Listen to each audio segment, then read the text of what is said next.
Let me get this That's book. nice to have your husband. You want the table? It's nice. It's nice. Would Most you of the put a time. glass of water there Yes, for your glass of dad, water. please? Just glass of water.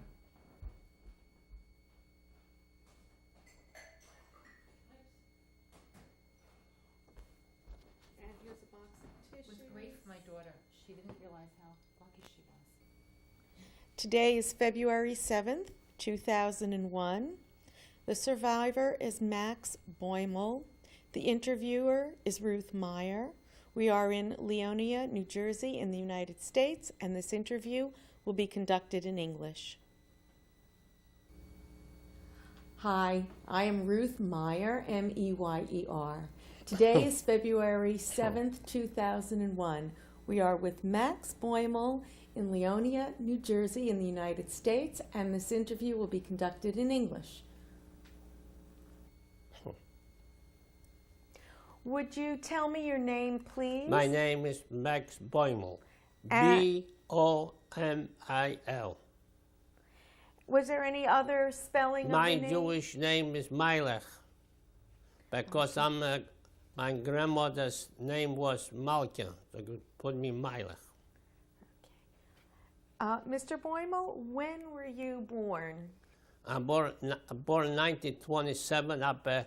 I make myself younger, 1929, because they told me they go adoption to Sweden, the United States. So I went back to the office and I told them I'm born 1929.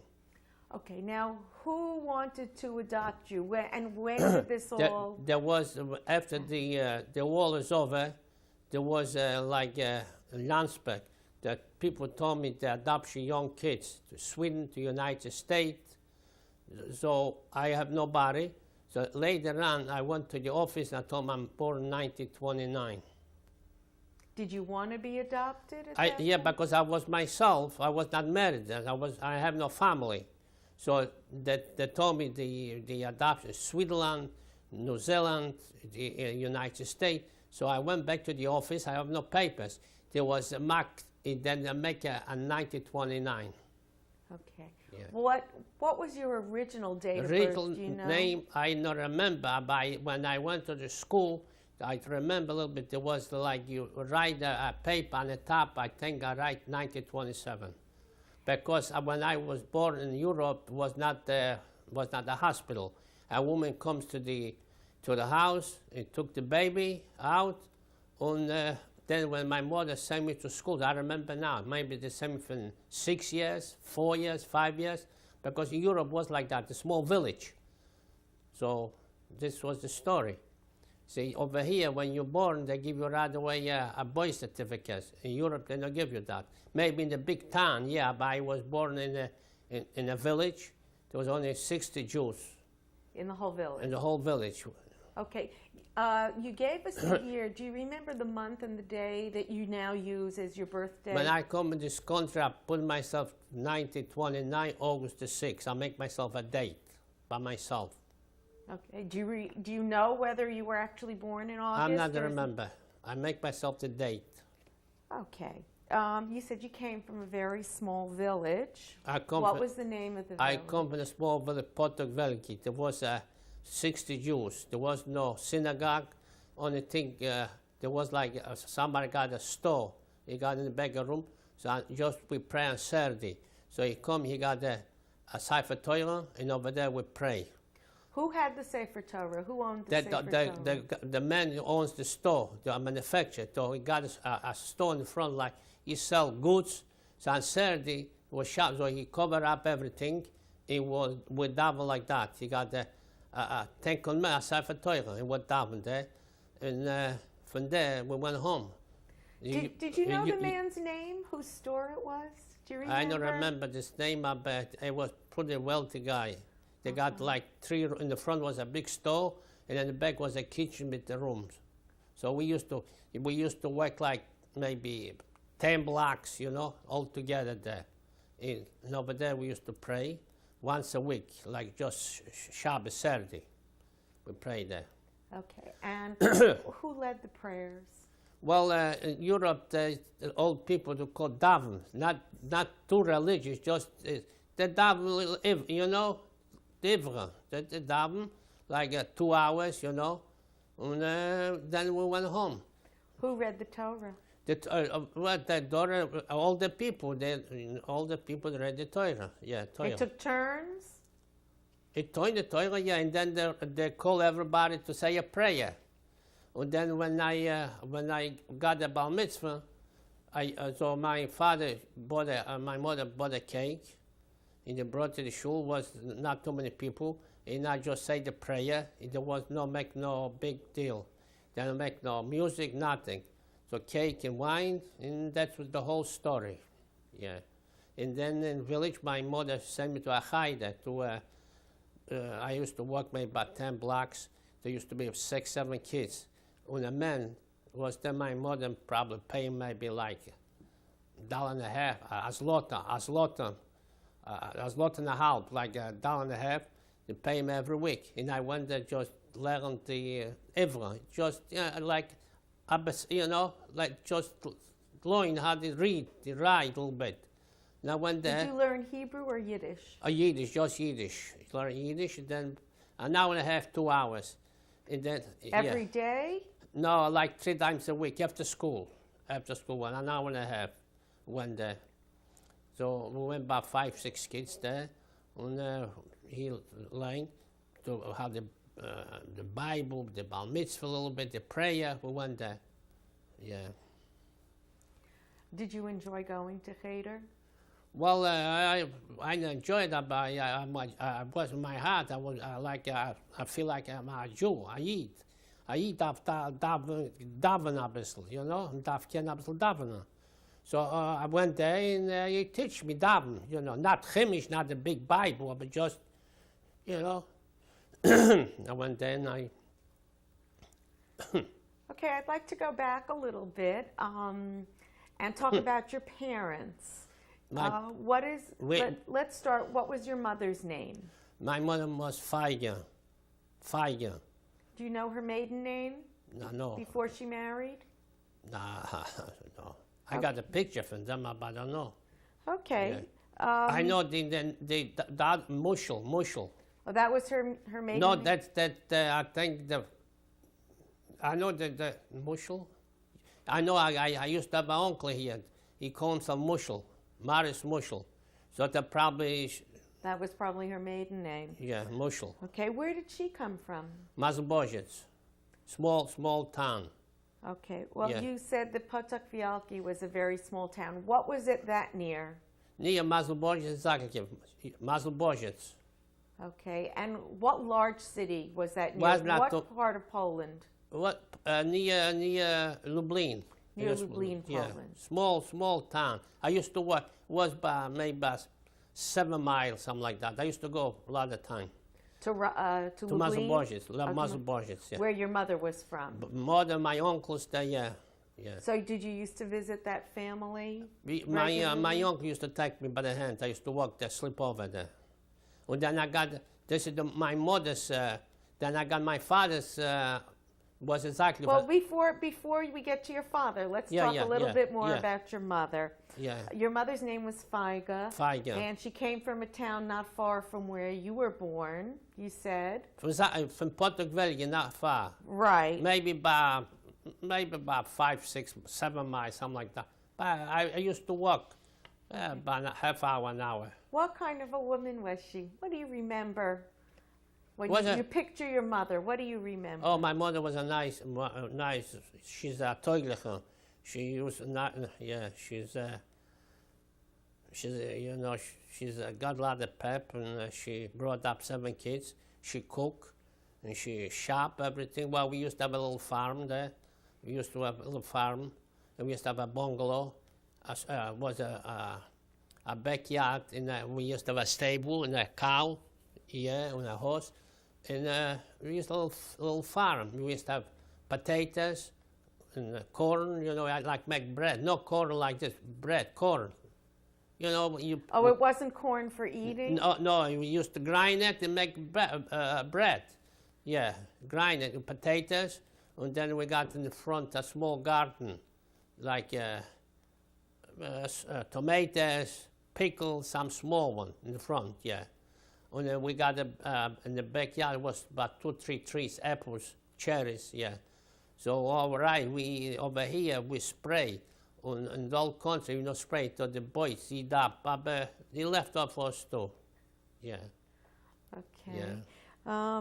So your mother, you said, was a very peppy woman, Peppy very woman, energetic. yeah. Yeah, was a nice peppy woman, yeah. What else do you remember about her? Well, What was it like in your house? well, we was very wealthy. Was no lights in the house. Was no toilets in the house. Only thing we used to have a well for water. And my mother, when used to have wash, you have to go to the river. I remember used to put everything on a bundle on the shoulder. I used to go to the river and put a boat like in the front, like this way, and she nuts it down, and she just wash like that. And she brought home, and she hang her up in the backyard on a big string, because there was no toilets, was no wash machines, and I know thanks when you have the shower show, we have no shower show. She took water in a big bucket and probably wash her up, because there was no toilets, no showers in Poland.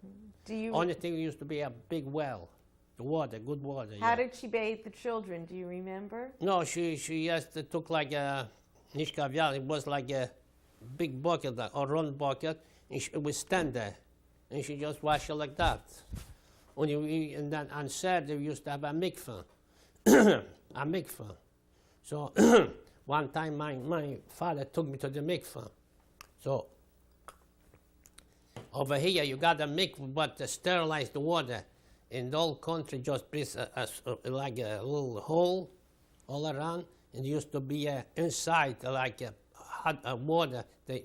So it was smell like that. So my father used to take a bucket and put me on the head.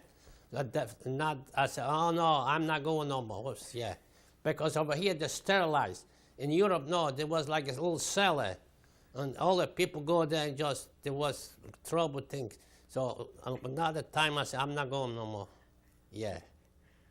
Okay, what was the significance for taking the the boys to the mikveh? Well, my father when you get older, go. I was a little baby, probably took me. I was, tat and them time, I mikveh, washing. You want to wash it down. So there was a little stairs, I went down. I said, oh, that was smell like I'm not going no more. See, over here, they sterilize. Over there, no. You go downstairs the steps and just wash it down. But maybe in Europe, people don't know better. They was used to like that. Yeah. Okay, we were talking about your father. What was his name? Joseph. And what kind of a man was he? He was, when I left him, he was maybe about 55 years old. When I left, maybe 48, something like that. When I left him, yeah. What did he look like? Tall guy, nice, handsome man. Tall guy, yeah. Then I have two uncles used to be in Zagreb. He has two uncles. Okay, so he came from Zagreb? Zagreb, yeah. And how far away was that from? Well, over there was a little further. It was like maybe 9 miles. Yeah, used to go by horse and wagon. We used to, because they used to make like a flea market twice a week. So from the villages, you brought chickens, you brought eggs, you brought corn, apple, and you have a stand there. You sell it because the people from the town, they don't have that. So they bought from us, and we used to bring them there. Oh, yeah. So that's what your father did for a living? Yeah. We used to peddling, we used to sell shoes, used to goods, Where did he get the shoes that he sold? We used to buy in another store, and in a big, like a wholesale place used. Bought 3 pair of shoes, and we used to take apple, potatoes, chicken. We used to go to the flea market twice a week. Then when you come down, you have to have a license. If you have no license, you have to peddle license. So you used to have license. We used to have a stand, and the people come in and they bought it. Like over a flea market. They brought apples, they brought shoes, they brought tools, yeah. Was your father a religious man? No, not a fanatic. I was a Jew with a good heart, because I remember we used to live in the village. So from the town, a lot of people coming, begging, not too rich. So I remember my mother used to give them potatoes, used to give them something, eggs, because in Europe, in the small towns, was a lot of poor people. So used to come into the villages. So, the Polish people, they used to have farms. So used to give them, something, come in. And then they went home. Yeah. Did they ever stay with you over Shabbos? No, only thing, one time we used to have a backyard. So they used to have like a guy come, horse and wagon. They used to sell like camels, soap, you sell it. They come with all kind of small stuff, So we used to have a backyard there. So a lot of time, already, you put the wagon, you pulled the yard, we closed up, and you give them, my mother a couple of dishes, couple of glasses, like this, yeah. Horse and wagon, they come, yeah. Did your father have a horse and wagon? We used to have a horse, one horse and but 2 cows, yeah. But you have the horse because you have to plow the lawn. Then you have to take out the stuff, the straw, and spread it, Yeah, then we used to plow it. Yeah, my father used to plow it. Yeah. Did your father spend most of his time at home, or did he have to go away overnight to that market that you talked about? No, he used twice a week, daytime he used to go, like a flea market. He used to, I think, Wednesday, I don't remember, Wednesday, twice a week. Wednesday, I don't remember Wednesday was there. One time he took me, I saw it. I was a young boy, maybe I was about 10 years old. So one time I took it, and I saw it. Everybody got on the stand. He sold shoes. He sold all kinds of stuff, and people come in and they bought it, yeah. What was important to your parents to teach you? Well, all of my parents wanted the kids should grow up nice, a mensch, a mensch. So it tried to send us to the Hebrew school, and then, each one, his father wants the kids to grow up, a mensch, So they tried the best for us. Then later on, when the wall come, the Jews not allowed to go to school. And later on, there was pogroming. They used to break the windows. Oh, well, we'll get to that in a moment. Yeah. You mentioned the town that you grew up on, Potok Wielki, had 60 Jews. 60 Jews. Were there non-Jews there also? No, all Jews and the rest was Polish. And how many Polish people lived there? Well, a small village. From the Jews, like from each, like let me see, like every 10 blocks was one. I know one. There was like a street. Let me see. Here's this a street. In this street could be 6 Jews. Suppose like Suffolk Street, Norfolk Street. Then you go on another, maybe 3, 4 Jews in that street. But each used to be a street, like over here, like. But how many people do you think lived in the town altogether?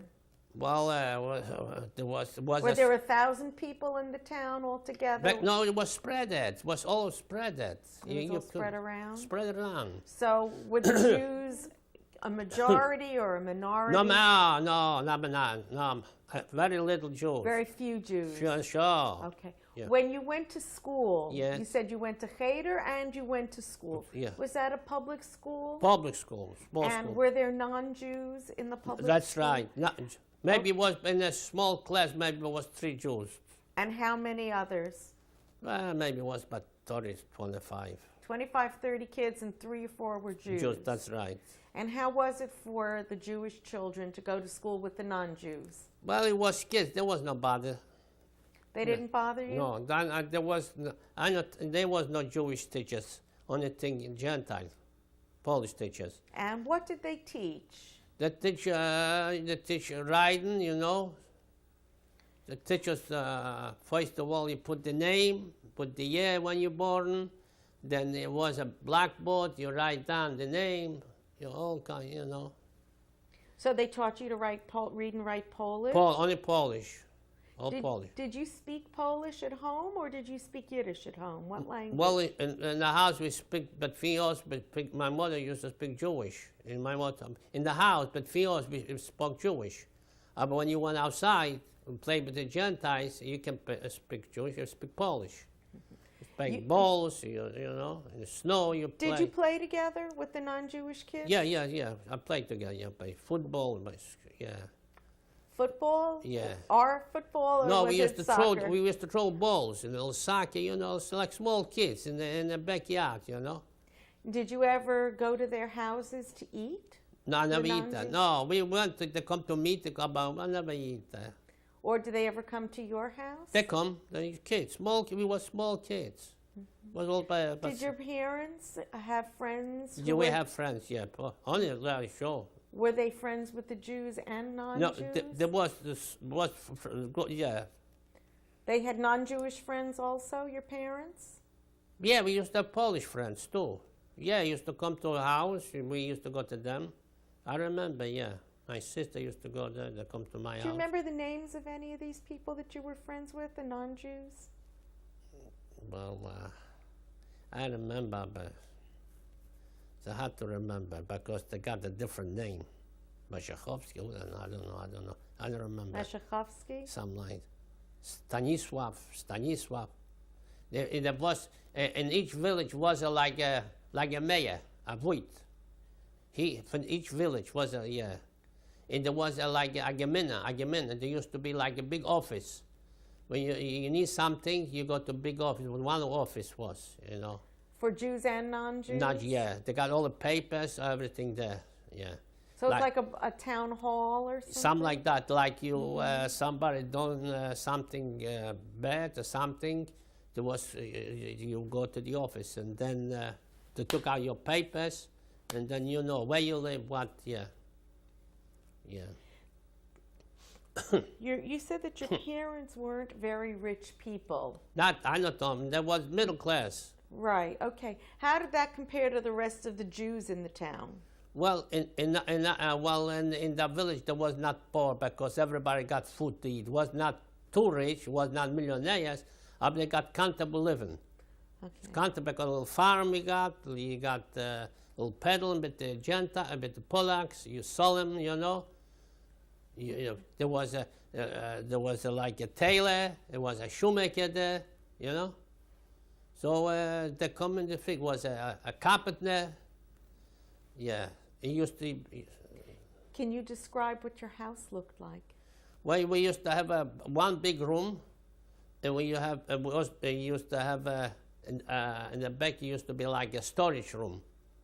What was kept in there? In the storage room, you all kinds of stuff you keep, but you can't keep in the house because it was like 2 beds in here, and it was like a couch was with straw, and on the top was like a wood. Nighttime you took it off, like a layer, Like a bench on like top? like a big bench, that's right. And underneath was straw, yeah. But the only thing my mother used to change of paisa for the holiday. We used to like a mattress, but it was not the one we put straw in. And one for paisa, my mother used to took everything out. And you put Took out the straw? Put new straw. The straw was like all ripped up, yeah. And one brother used to sleep here, the other brother too. I remember I used to sleep with my mother and my father.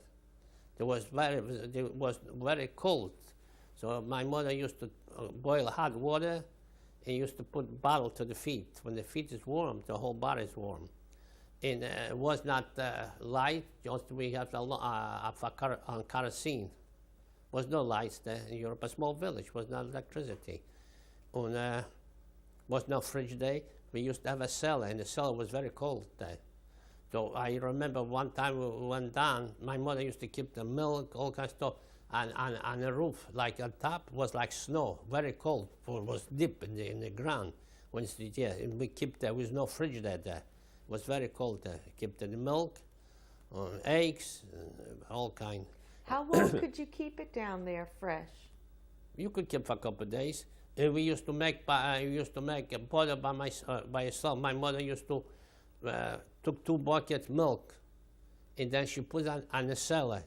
And then from the cellar, used to, on the top was the cream, was like so much cream. And she took the cream, and she used to put it, she put in a little thing, and she, with the, punch it, and it come up a whole lump.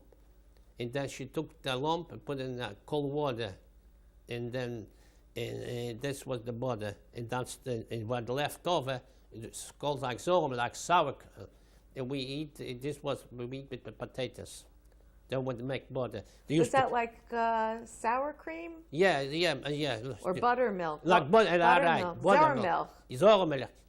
Then you used to put in a thing, you used to punch it up and down, up and down, up and down, up and down, and there was one lump. And you took out the lump, and you put in a dish, you put cold water. And the zormilk you put, it was good. Yeah. Potatoes, and eat with this. And I remember one time my mother, when milked the cow, so she thought, I used to stay right there. She put the milk right away in my cup, and I drink was very hot milk. We used to drink, yeah. Well, in the village we used to have good food. Lives accountable, because you had the little farms. They used to have stuff, you know. So in the small town, a lot of Jews was not so rich, you know. Almost peddlers was there. But in the village, everybody got food. Not forget, Polish was a poor country, was not rich. We used to, in a big state, there was not too much food, you know. Tell me about brothers and sisters. Who was the oldest in the family? My family was my sister. And her name? Rivka. Rivka? Yeah, because I remember she used to marry to the Mazelbozhets. So she used to come when the German went in. So they say all the Jews got to go to the Zagreb, to the synagogue. All of the villages, all the Jews got to come there. So you know, everybody won't be together.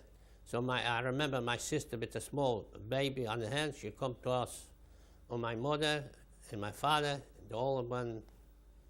Okay, we'll get to that, but so that was your sister Rivka. She was the oldest. Rivka, yeah. And who came next in the family? Hirsch. Yeah, the Mendel. And then Mendel. And then me, Meilich. And after you, were there any? There was, I got two more, but I don't remember, two more sisters. I remember. That's what I think. I remember one time my mother used to, she feed my small sister, she was crying. My mother used to, she see everybody took packages, you know, because you could take too much stuff, you have to walk. So you took just what's important. You not took no dishes. Are you talking about when they were taken away? When they take away, yeah. Okay, go ahead. So my sister with the small baby come to us. She wants to go with us, with the parents. So I remember, so come with us, yeah. How did, before the war, how did you and your brothers and sisters, did you get along? Yeah, we get along. Yeah, we get along. We not fight, we get along. Did everybody have jobs in the house? Well, we were small. There was no jobs like over here. There was no jobs. No, but who helped your father with the My mother and my cows? father, yeah. My brother, we used to work in the farm. We used to have a little, there was a lot of work to do. He used to plow, he used to cut wood because there was no stove. You know, it was a lot of work in the house. What do you remember about Shabbos in your house? Well, Shabbos, I know Friday night, Friday, my mother used to bake bread. She baked about 7 bread on challah, on cake. But once a week, she just fratig, she baked. So we used to have an oven for bricks. So you put like a little, make like a fireplace. So you put a lot of wood there by half hour, and the bricks got so hot, and then you take out the ashes, and you put the bread inside, and you cover up the front with the old deck. And an hour and a half, my mother took the bread out. On a Shabbos, she make chulent. Okay, we're going to get to that in a moment. We'll stop here and change tape.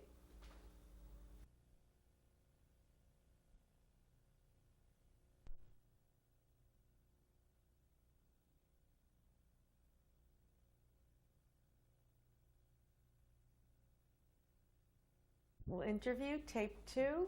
Mr. Boimal, were talking about preparations for Shabbos, and you started to talk about chulent. Your mother So made my mother chulent. used to took potatoes. I used to put the rebars, how they call that, not smash it, because you rub the potatoes. Those special, like a piece of iron, and it was like teeth. Did you peel it Not- or grate it? No, first she peel it, then she grind it. And she put like kishka, like meat she put bones, and she make a big top, big bucket, chulent, and she put in the oven, and she cover up, and then when we come Shabbos, we come from Davener, because Shabbos we was not too religious, but was religious. We didn't make no fire on Shabbos. And she took out the chulent. There was the chulent for all day. We all chulent, and after the chulent, we go a little schlufen. And at night time we went back to the shul, and there used to be no Shabbos already. So my mother macht another malkia. You know what's another malkia? After Shabbos, so you could cook already.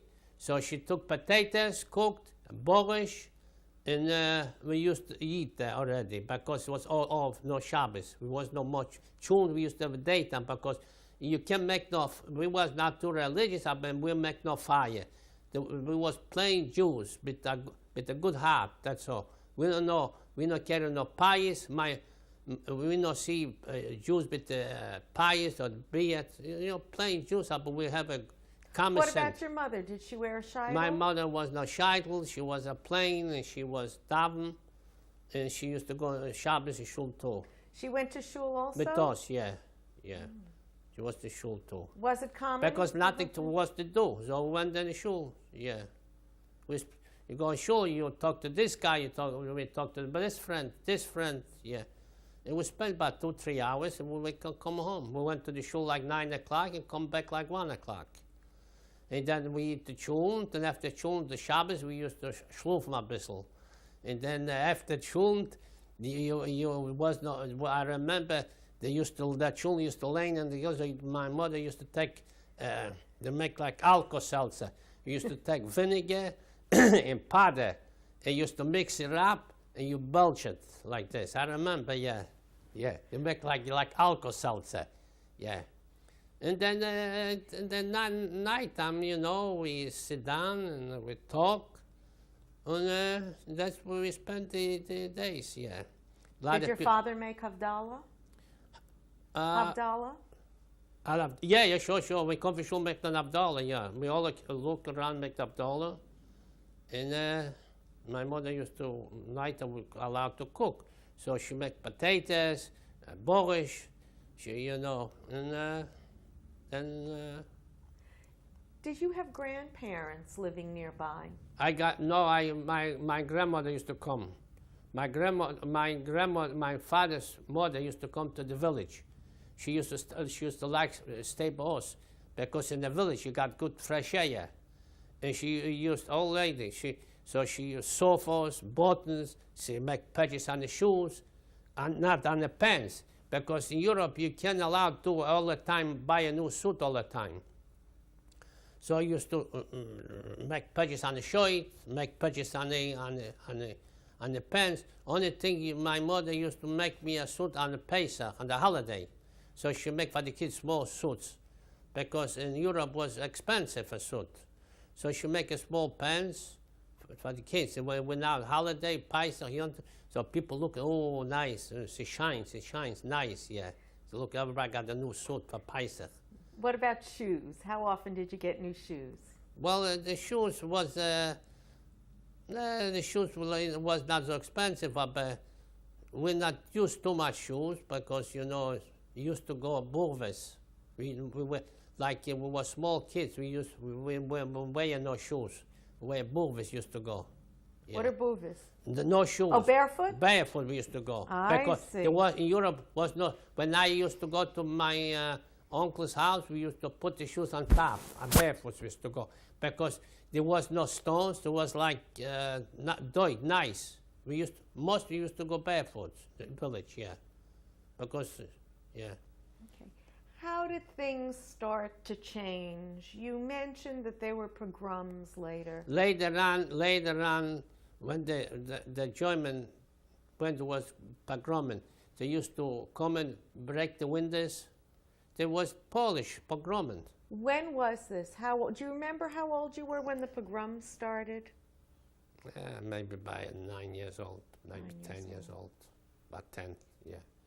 Because I remember we used to have in the house, my father used to have ludens. You know what I mean, ludens? We used to, like gates, wooden gates. So we cover up. Oh, shutters, like shutters? Outside, solid shutters, because they throw stones. So. Were these people from your village that threw the stones? They come in, like maybe from the different villages, they come in. Because you mentioned that you were friends with some of the Polish people. But yeah, later on, the Polish, they grow up. They're like in the ocean, you got different fish.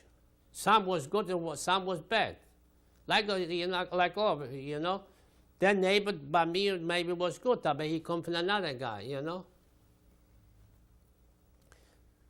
Yeah. So you did you remember what happened during the pogroms? Did it affect you in any way? Were you ever most, hurt? then hurt, but you know, they done bad things, break the window, they went to the store, they bought something, run out, you know. It was like that, because they start already, the hurt already, the Germans coming in, the wall is over, then all the Jews from Germany, I remember we used to be in the village, and all the Jews from Germany, Hitler told all the Jews from Germany to come to Europe, almost. No, it was not just men alone. They come in rich Jews, because I remember my mother used to cook for them, the best food. They got a lot of money. My mother used to sleep house, because just on the floor too. They got a lot of money. So my mother cooked for them the best food. She bought it from the villages. She bought chickens, gens, kachkis. They eat good.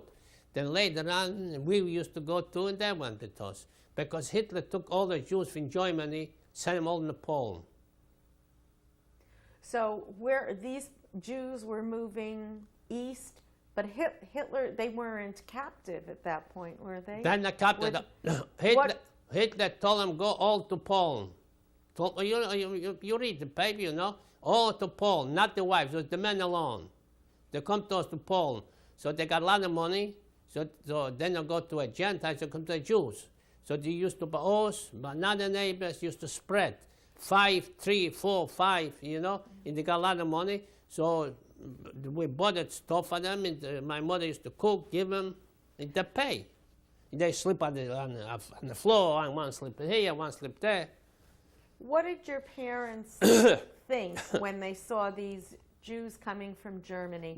Did they feel that they and your family were in danger? We feel sorry for them, because we figure the next week come. It was like that. And a couple, I think by 6 months, 7 months, they told from Paul all the Jews out. But when these refugees came from Germany, did your parents think of trying to leave Poland? Or? There was no place where you live. Where you can go? You could go. You're not allowed to go. You're allowed to go in Poland from one town to the other town, but you can go. Only thing, a lot of Jews went to Russia, because Russia opened up they took all the Jews. Anybody wants to come to Russia, they go. They open up the grains, how they come the border. The border. So a lot of Jews went to the border. So when they come back to Russian, it was very bad there. The Russian not got the food either. So what happened? They stayed there and they come back to Poland, and then when they captured, and the people when went back to Russia, Russia took a lot of Jews and sent all the way far away, like near Siberia, far away. They could come back. But a lot of Jews went back to over the border, not too far. And the Russians got nothing to eat. Russia saved a lot of Jews. A lot of Jews saved. So a lot of Jews from Russia, they go back to Poland, and then they captured. I allowed them go away. I remember my two brothers want to go too, the older. So my father and my mother start crying, no go, let's be together, let's be together. Maybe when they go to Russia, maybe they could survive. But Russia, a lot of Jews got not killed, they got starvation, because then I got no food either. But Russia opened up the borders and anybody wants to come, let them come. So when they went through the border, it was very bad there because there was no food, so they come back to the villages, back. And then they got captured. What happened in your village and when? Do you remember? Well, when did the Nazis I come to your think 1939. I think when the Nazis took over, they went to Germany. No, I think 1939. They said all the Jews out from Poland. Most of them went to the small. Before used to go for the big town. They make ghettos, like in Warsaw. They make a ghetto, and over there, like I guess about 10, 20 blocks together. So they occupied the whole thing, and the Jews could go out, and they could go out. I mean, they can go out too far away. But what about your family? When was your family directly affected by the Nazis? It started in 1939 in the fall. I think in 39. I think maybe when the Nazis went to Poland, 1939, about 6-7 months, they took all the Jews out to send to the Chambers, to the Chambers, Treblinka, Auschwitz, Mauthausen. But let's discuss your family specifically. Tell me what you were doing. Was there any plan to try to protect your assets? Was there any money that your parents had? The only thing you could protect, because you're going where you live, everything you got to go. You took only important stuff like a little jewelry, money, rings, because you figure maybe you survive.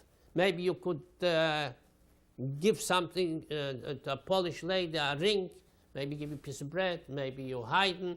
So my mother used to give us, I used to have a ring, couple dollars, she put it in the belt.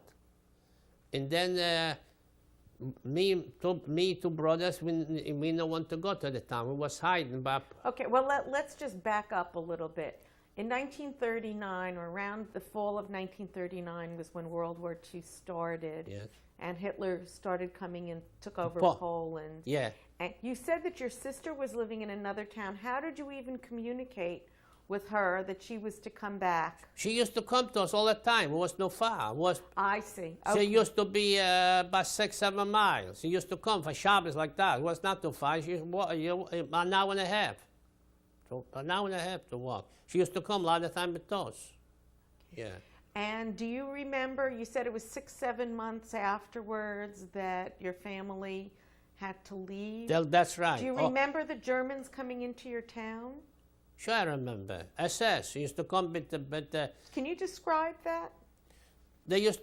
First of all, they used to come to town, they're not bothered. They took all the Jews to work, to work. Who went to work in your family? My family, my brother used to go, like work in the kitchen. Like the train come with coal, some take off the coal, some. Then later on there was a thing. All the Jews got to leave the village. You got to go to the Zagreb, over there used to be big synagogue. How did they notify you that you had to go there? Well, it was 60 Jews. They put the applications on the day. All the Jews got to leave. All the Jews got to leave. Okay. I was to get shot, so a lot of Jews got hiding too. I was hiding by Polish, me, two brothers. Okay, do you know who it was that helped you hide? Whose house was it? I got common sense because I know this guy that was a nice guy, old man. Paul, do you remember his name? No, I don't remember. So he used to be friends with my father. We used to make business too with them, Used to come to our house. We used to buy there by him. So I know he was a good friend. So we got a couple friends. So me and two brothers were hiding by them. Who hid with you? Two my brothers. Just their names? Was that Herschel? Herschel, Mendel, me. We was together. We were hiding in a barn. When the Polish lady brought the food for the cow, for the pigs, he brought those too. So later on, Where in the barn were you hiding? upstairs, and there was straw. It was a big barn there. We used to sleep there. So anyway, we used to there maybe about 3-4 weeks there. So the Polish lady once comes down and she say to us, you know, I'm afraid because somebody saw or somebody knew you are hiding Jews. And she say, I'm afraid you have to leave because they told me to catch a Jew in a Polish, they go kill the Polak. So the woman was afraid. So I say to myself, well, I know another Polish. And I went there. There was like a 4 o'clock. I come in, and then the Polak said, oh yeah, Żyd. A Żyd means a Jew, a Żyd. And right away they called me, because the German tell them they get the Jew, they go get the kerosene, sugar, a vol. Like over here, you get somebody, you get $2,000 a vol, you catch a criminal. So he took me, tied me up my hands, and horse the wagon. I was sitting in the back, and I shockled, and I drive maybe 2 hours. It was already about, I remember it was dark already. So he brought me inside. By the door used to be a joint SS. It used to be a Jewish capo, a supervisor, used to watch it too, outside. So I say, I'll join. Do you know where this was? Where they took you? There was Lem Krushnik, near Buzin.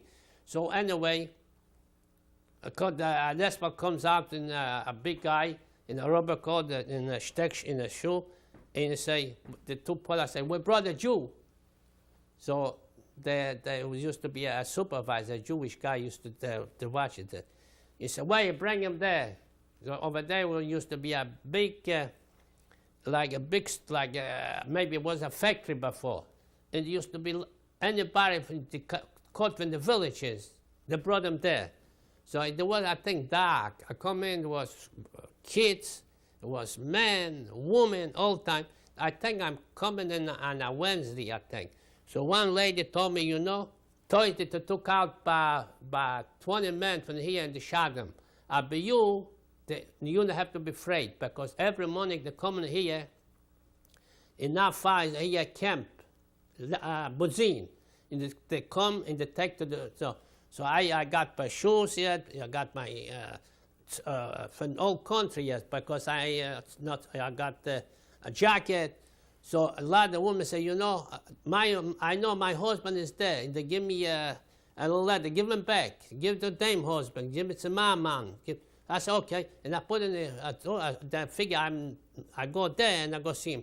So anyway, in the morning, 9 o'clock, they come in the German, and took me with the brother to Buzin. I come with the Buzin, I was already like, I denied them, because I saw already my landsman, my old from the villages, so I denied them.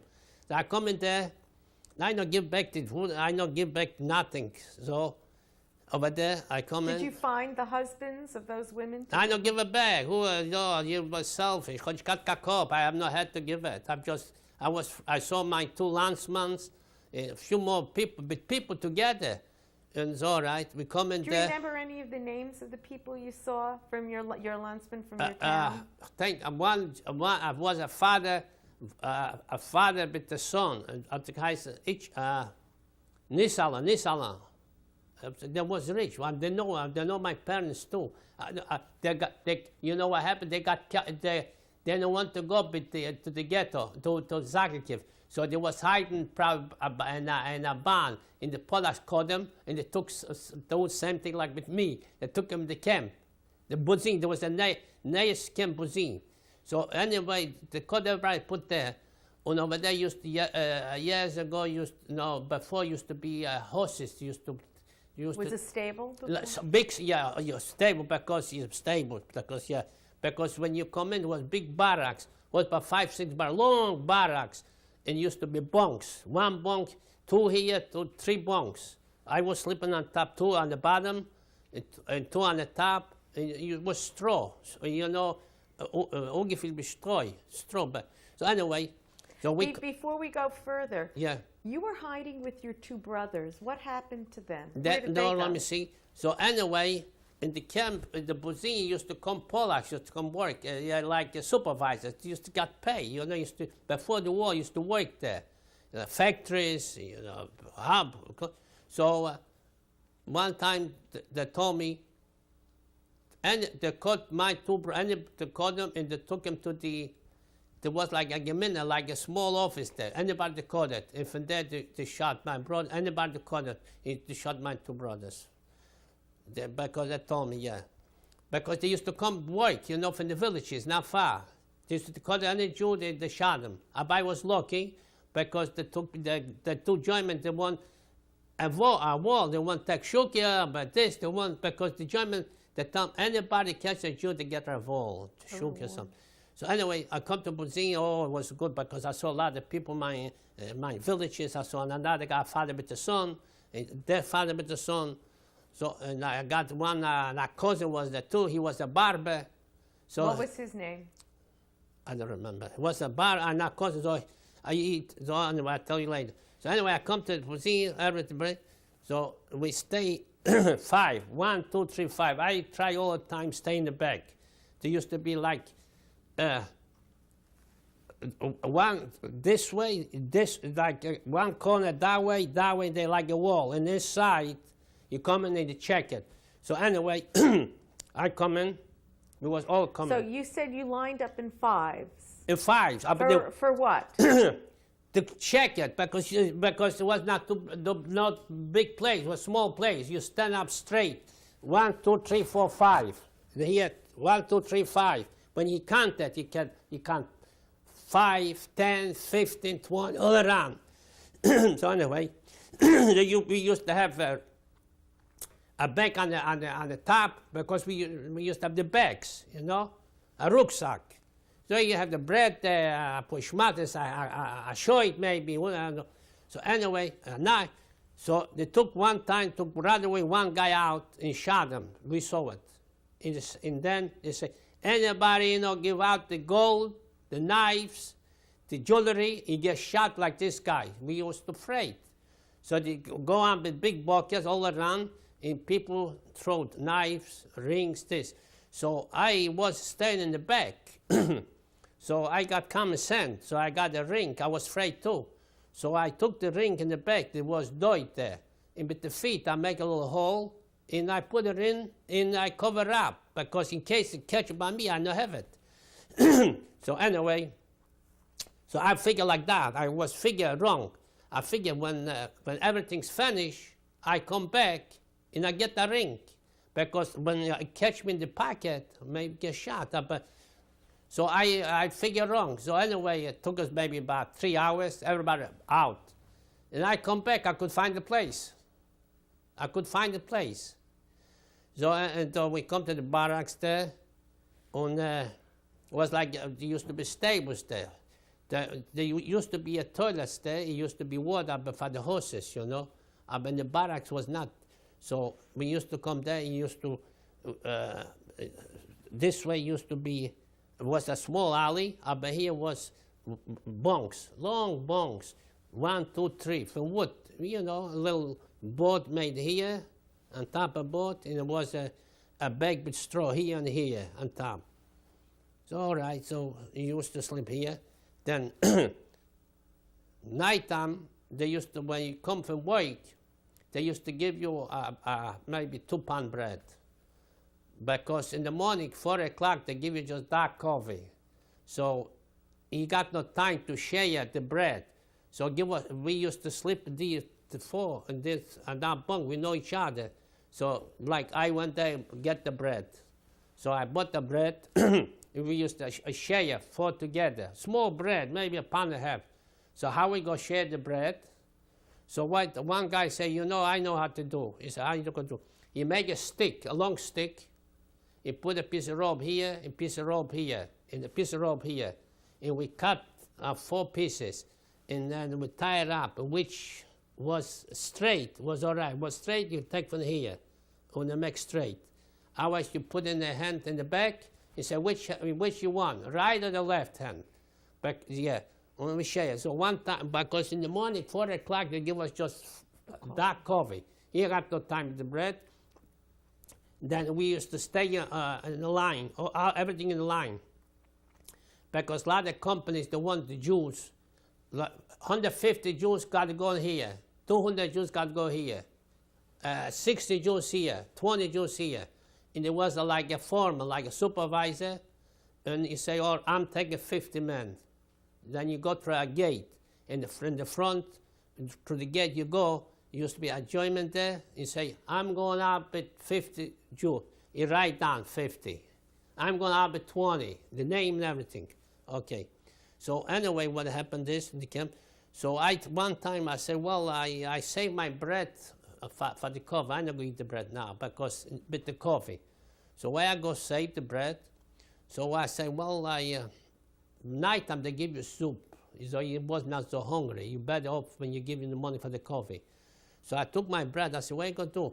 So I figured, you know what I'm going to do? I could put in the shoe in the stock and I put it in it.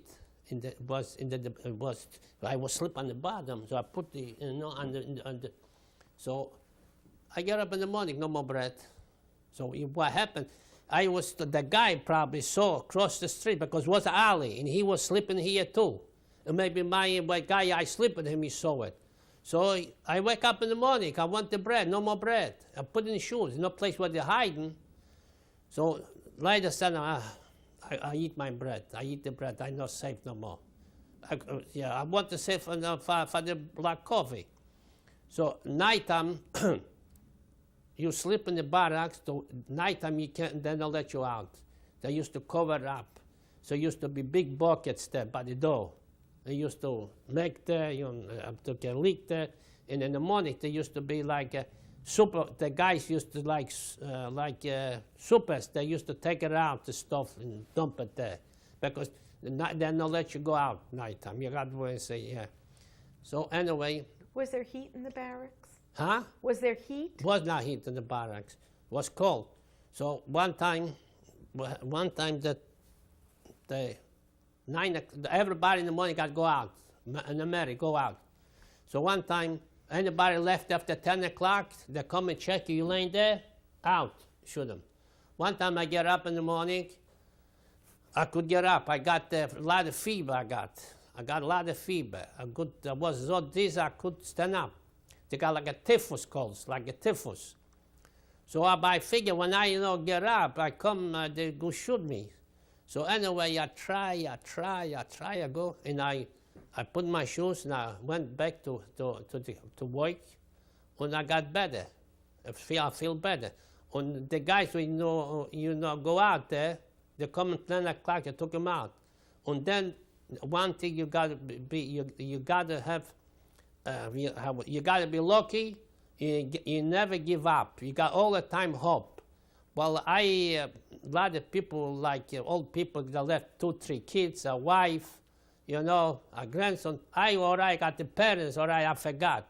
I have a lot of people that left small babies, kids, farm with food, and they got disgusted, and they give up the life, and they're gone.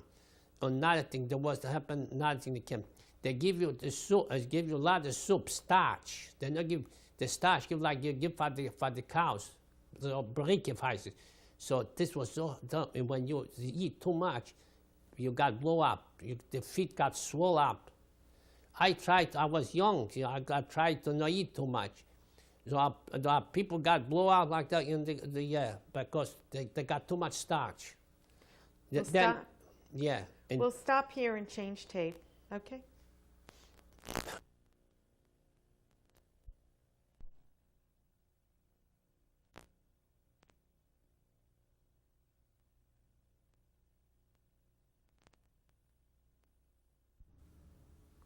Max Boimal interview, tape 3. So anyway, so to give you a lot of soup, a lot of starch, to give you, so people eat a lot, when they got swelled up, the feet swelled up, the body swelled up, and they give up the life, and they die. I was still young, company, still so I try not eat too much starch. How old were you at the time? I think I was maybe about 14 years old. So it was about a year after But your bar mitzvah. That's right, that's right. So I was young, I was good built, you know. And all, you know, when you build a house, you got to have a good footing. And when the footing is good, the house stays good. But then another thing was good. By me, I got no marry, or I got the parents.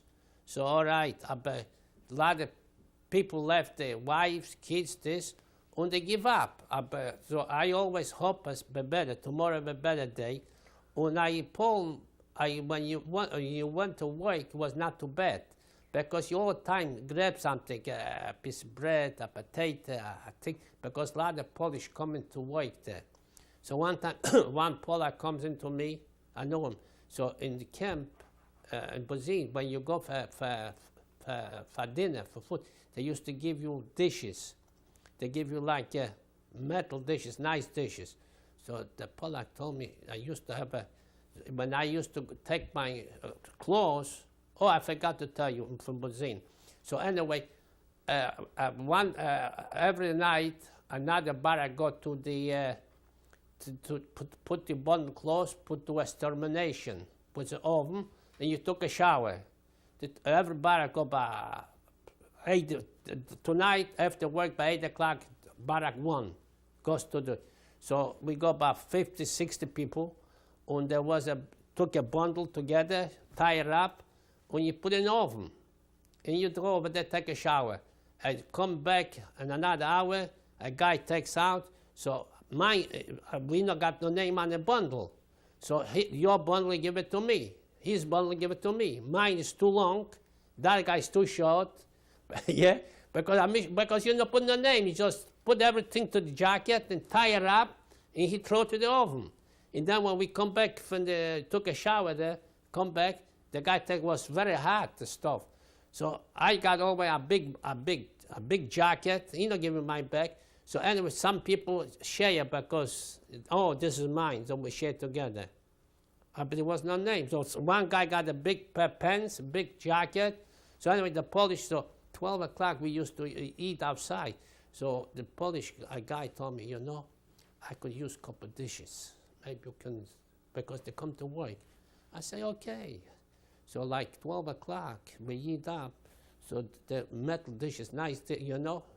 So I took my jacket there and I put 2 dishes and I give him, and he brought me some bread. So it was not too bad. And when you just, in the camp was bad, but when you went out from the camp to work on a job, you always get something. Tell me what kind of jobs you did. What kind of work did you do from Buzin? And how far did they take you? Well, for the camp to Buzin, we walk like, I say like maybe like half a mile from the camp. Okay, and where did you go to work? I used to Buzin, I used to work in the Henkelwerk. We used to fix planes. You know, it was a big pushing a plane, and we wash it. Was good mechanics too. We put the patch from metal. I used to work there. And then after I used to work in construction. We used to put barracks. And then after this I used to work in a factory. They used to put the lamp into the machine, and me and another guy, we used to take out the dust. He used to, one in the front, one in the back, with 2 handles in the back. You sweep it up, you put this with the shovel, you go in the back and dump it, you know? Clean up, because it was a big factory, used to make all kinds of stuff there. So you used to work Polish people, in Germany used to watch us. Yeah. And then the German was not too bad in the camp. The first time the Ukraine, Litvin, the young, there was boys with the Germans. There was, Ukrainians, Litvin, They used to watch us when we used to go to work. They were the guards? There was the guards, because when the German was very bad, they took all the young SS to the front. They got to watch. So they put Luftwaffe, old people. That was not too bad, the Luftwaffe. and the guys. But when we went back to Germany, further out, it was SS. Yeah, it was watchers. Then a lot of time you have to go to the bring wood on the top because it was not electricity there. You have to buy a bit, not for us. We used to be in the barrack, but the guy, the cook, but the German's office, you have to go to the woods. He cut pieces, cut a big tree, and cut in pieces, and bring him on the shoulder, and bring him to the camp. Yeah. Did a lot of people survive Budzin? In Budzin? Well, for Budzin, we used to, no, then in Budzin, no, there was like a death camp where they shoot. Then one time, we night time, he took out a father to shoot. So the son run out, he started crying Jewish, Tata, daddy, and they shoot the kid too, the son too. The son will be not run out, he may be safe too. No reason. What was it like for the other prisoners there? What was it like for you well, to see this arbitrary... I was cold blood, because you no feel it. You just feel no sorry for nobody. You just feel for yourself. You like in the woods, you know? You became selfish. You don't have no mercy for nobody. When you see somebody laying, let them lay. Just survival. All survivors, yeah. Were you in Budzin during the time of any Jewish holidays, and was there any observance of holidays? One time I remember there was a couple of Jews there. There used to be like used to be like a small like a oven, small oven on the top, and underneath you put wood. So I remember a couple of Jews, they put like matzahs, they got a little dough. Maybe that dough was not kosher, but they tried put on the top. They make like a pretzel, like a, you know, like a matzah they make. I remember. Where'd they get that from?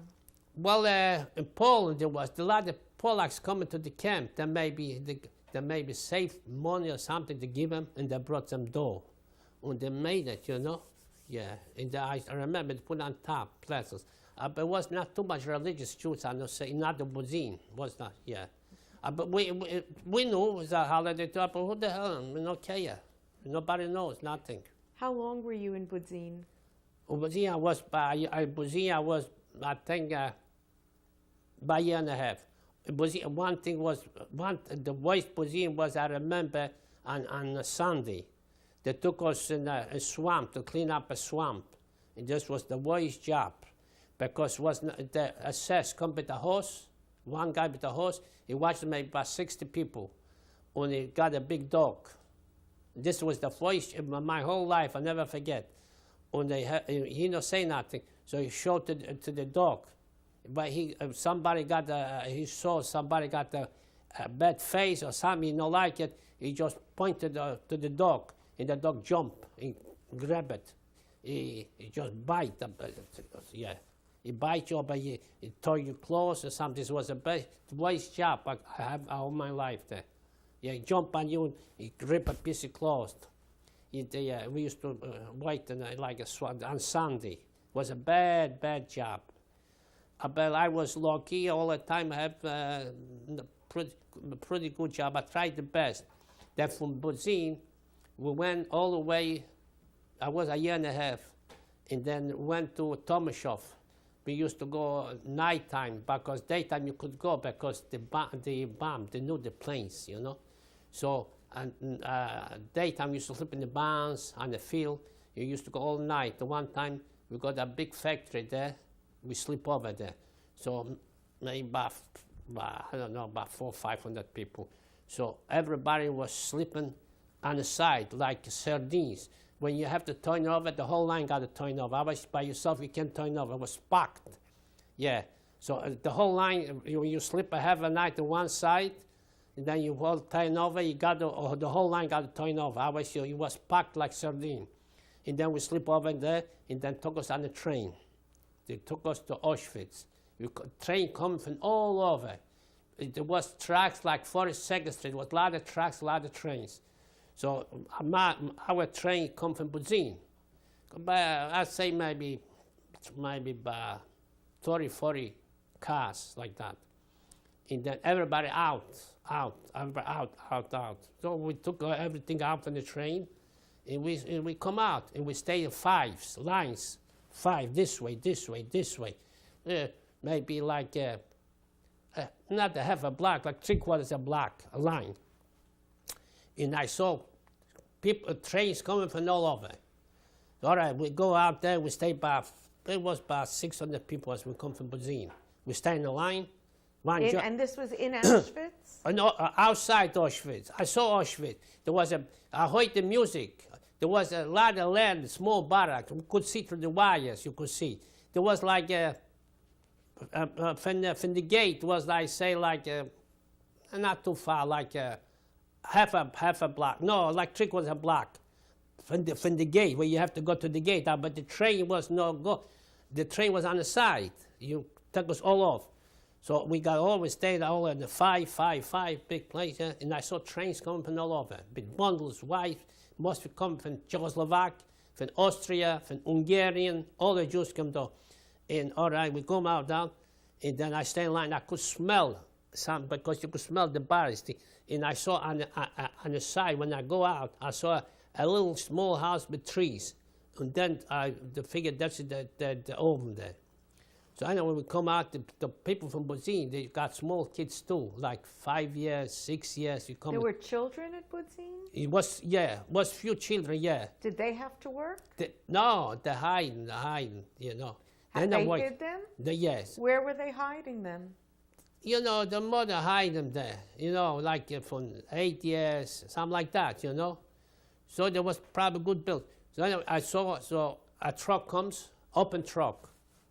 And load up maybe about 13 kids in the truck, big truck on the back, open truck in the back. And I saw it, I ain't no lie, I saw it. This I saw myself, I'll never forget. And the kids start crying, Ma, Ma, Ma. And the woman, in the truck run out right away to the gate. And the probably run. Then after, a German comes out with one finger, make right, left. This way, this way, this way, this way, this way, this way, sort them out. I was in the back, I don't know which line. So he said, go here, I go there. You go here, go here. And they sort them out. My line, he said, go back on the train. Oh, that was good. This line, marched, line to the Auschwitz. And I was lucky. I was back in the train, I was safe. And our train went all the way to Weihingen, a small camp. And the other Jews was right. So why I find out, we used a lot of Jews when from the dead bodies, the clothes they put on the train and they brought to the different camps, because at the first couple years they give us clothes like we used to wear. But later give us special clothes with the stripes.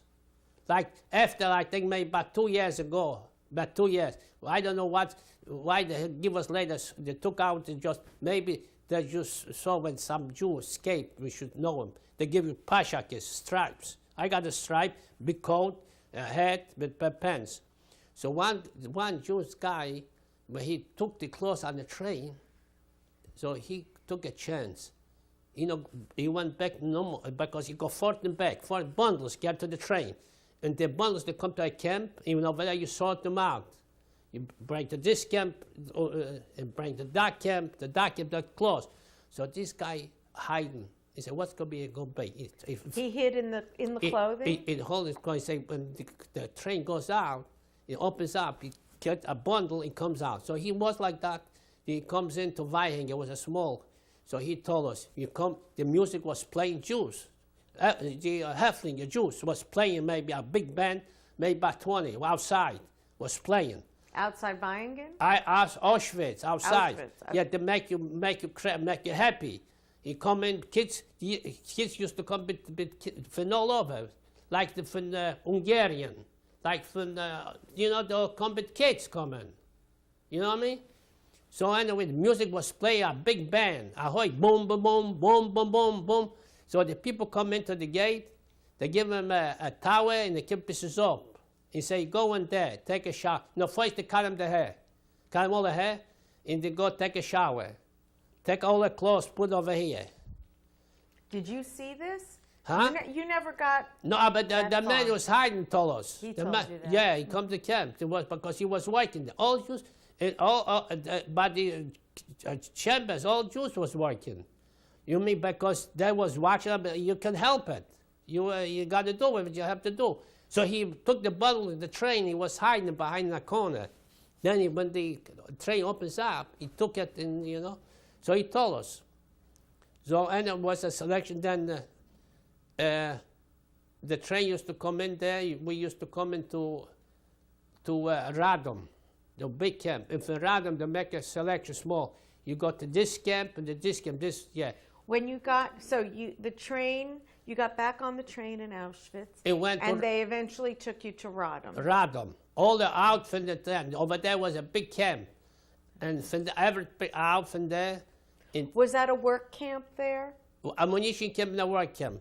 What was the name? Do you remember the name of the ammunition factory? I told you, the factory is let me see, Vitforia.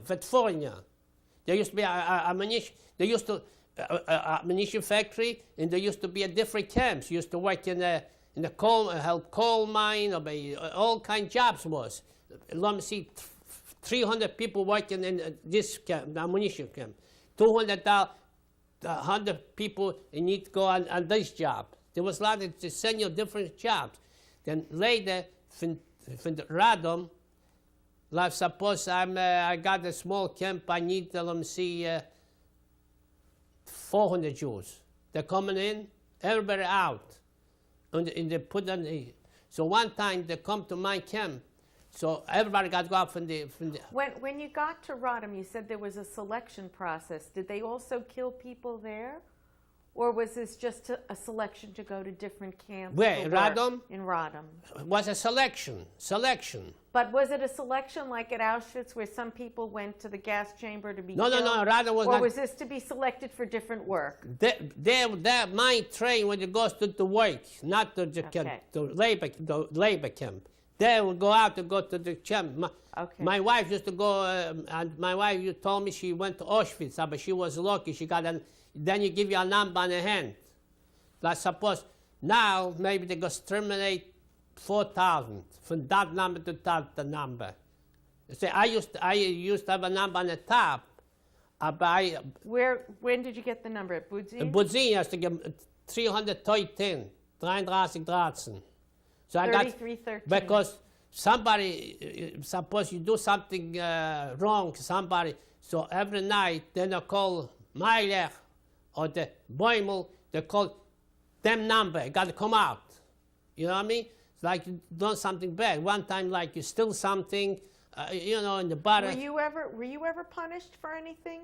Huh? I never Were you punched. But I saw one lady got punched. A lady.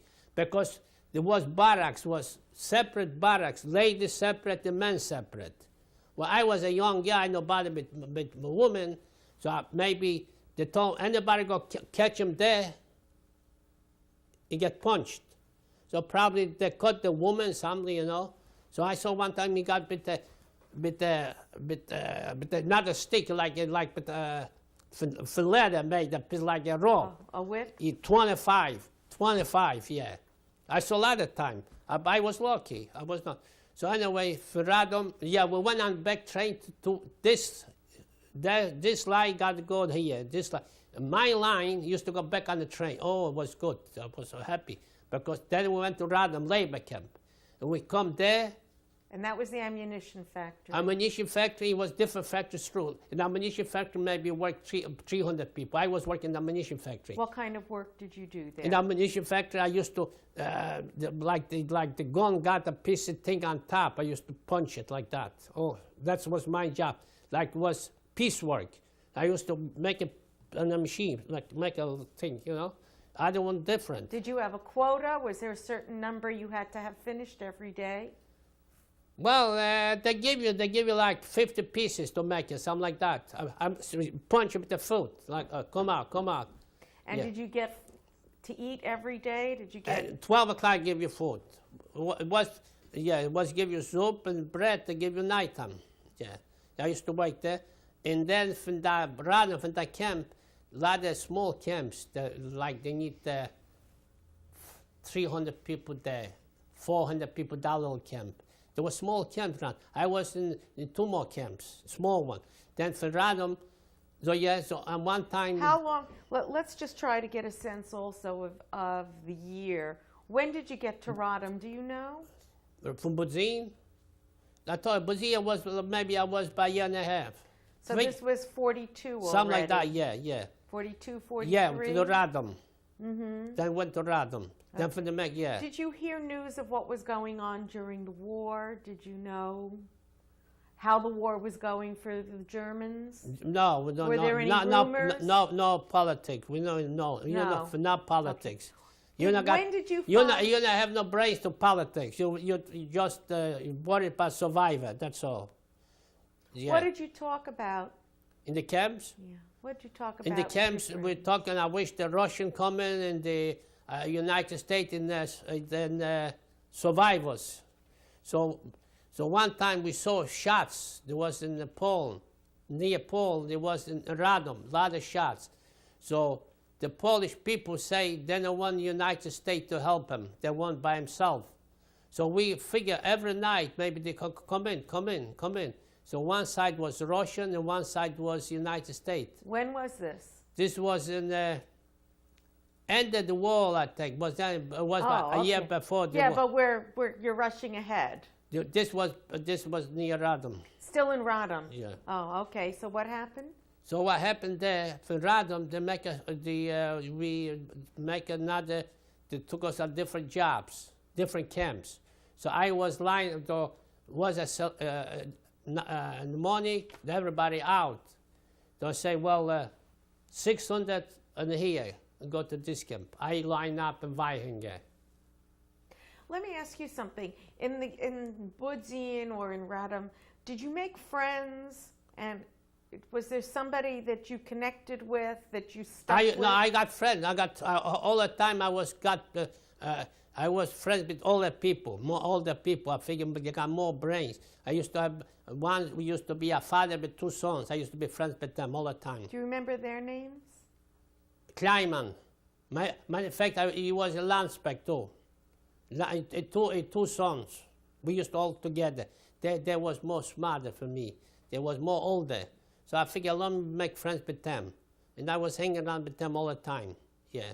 Do you think that helped you? Well, they helped me because they got more cycle. I was small. They got more. They're no better organized. Yeah. So all the time. In fact, when I after the war, it was a landmark. He passed away. Old man. Yeah, about 75. He was lucky too. That's why he gave me the job in Weihinger. He gave me the job. He used. I can talk now from Weihinger. Well, let's just finish. You left Rodham and you were taken by train again? Yeah. To Weihinger. For Weihinger was where? Weihinger was in Bayern there. In Germany. Germany. You left Poland. Yeah. Was that good to leave Poland? To be Huh? out of, was it good to be out of Poland or No, it was not good. Germany was worse. it was worse? Germany Can was you worse. Poland was describe- better. So I went there to Weihinger, small. They used Small to, camp? Small camp, was not too many camp. The civility was better. I mean, like you have the bedroom already. It's small. It used to be more organized.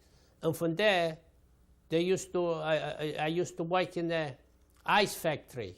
You go. This guy, a farmer, needs 60 people. This farmer needs 80 people. That factory needs 50 people. I was working with like 30 people in a band, and we used to make ice. There used to be a big form made from metal.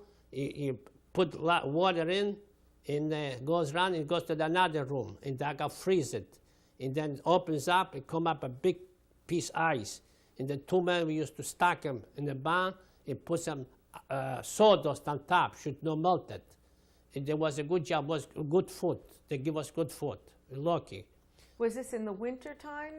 There was. What time of the year was it? Was not so winter time. Was very but what I remember was cold. Was cold. Then, because I remember one time it was so cold, so I got a little cycle, some sense of I'm very cold. So I went there, I find a bag of cement. So I dusted up the cement, dusted out, and I kind of make myself like a vest. In this, in this keep me warm. Then I put the jacket on top there.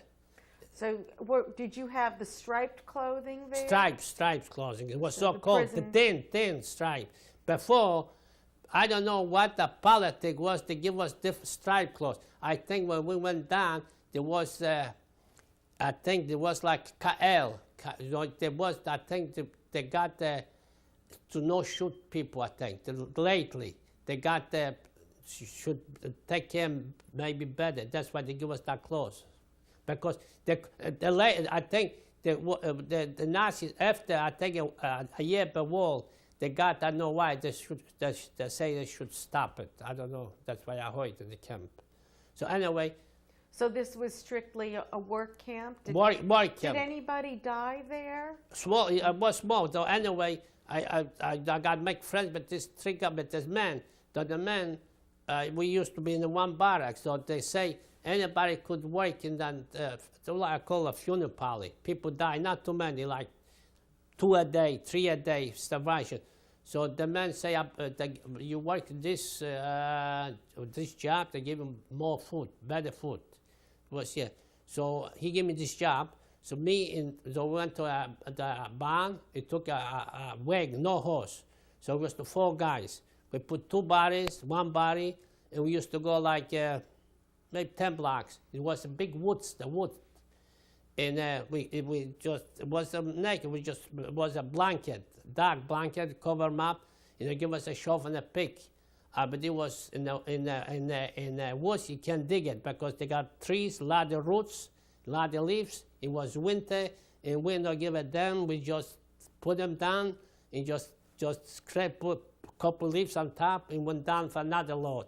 And this was a good job because when we went back to the village, the people saw us were going, they put cigarettes and bread. So, you know, when we went back, so we know already. They comes out from the houses, they're not allowed, but they put a piece of bread on the floor, and we knew already. So it was a good job. So I no smoke. So I got the bread, and they got the cigarettes. So we went like twice a day like that. And they give us more food. This was the Weihinger. Then after from Weihinger, I went to Essenthal. Essenthal was a bad there because, you know, anything, you know, go out to work is bad. When you go out, you always catch something, a piece of bread, a folded potato, an apple, anything, you grab it. So in Essenthal, you go out, you stay inside, in the bar, and you work inside. Okay, we'll stop here and change tape. Okay.